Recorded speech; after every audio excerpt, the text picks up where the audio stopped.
You don't have the thick padded ones that you see that you can buy or people make out of cloth and insulation and all that. This basically just blacks out the windows entirely, and then you can't see in. So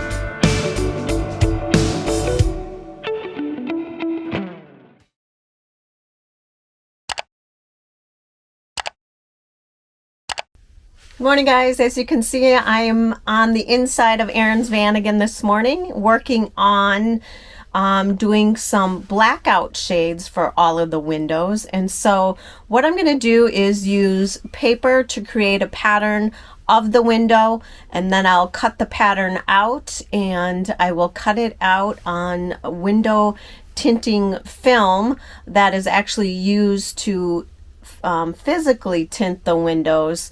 We have used that in our van, and it completely blacks out all the light without the bulk, because it's the really thin limousine tint that you buy for windows on vehicles, and that way it can be stored easily. You don't have the thick padded ones that you see that you can buy or people make out of cloth and insulation and all that. This basically just blacks out the windows entirely, and then you can't see in. So I'm going to take you along on that project today. So as you can see, I used paper that you use to put down for painting, taped some sheets together, taped it up to the window, and then I drew a pattern of the window around the curved edges so I have an exact cut, as you can see, with the black marker going all the way around. And that's going to be my pattern that I'm going to cut out of the limo tinting, and that's going to be held in place with magnets. You only need 3 on the top and 1 on each side, and that stays in really well. So now it's time to go cut the patterns out.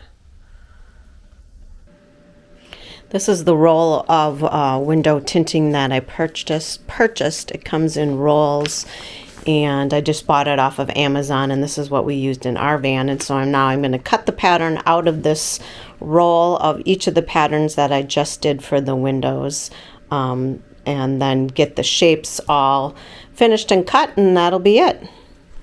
The pattern is laid out onto the black sheeting, and now I'm going to cut each individual pattern out of the roll of the tinting material.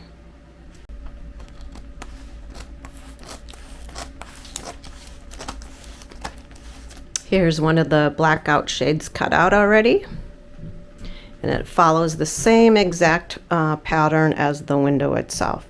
Again, like I was talking about, this is so nice and thin, and then you can roll it up and you don't have any issues with storing it either. So here's an example of a finished blackout shade.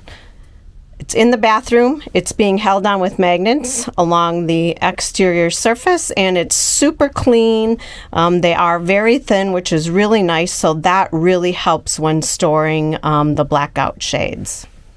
So that's it. Super easy project. It took me an hour total to make the patterns, cut them out, and they are all finished, and now they are stored back on the spool, which the tinting material came in, and you can see how small that is. I'll just put some paper around it, protect the film itself, and now it can be stored anywhere because of how small it is. So thanks for coming along, guys, on this do-it-yourself project bender palooza. I don't know what to call it. Anyways, we are off to have some fun today. I'm going to go do some hiking in the Tacoma, Seattle area with our son Aaron, and we will see you on tomorrow's video.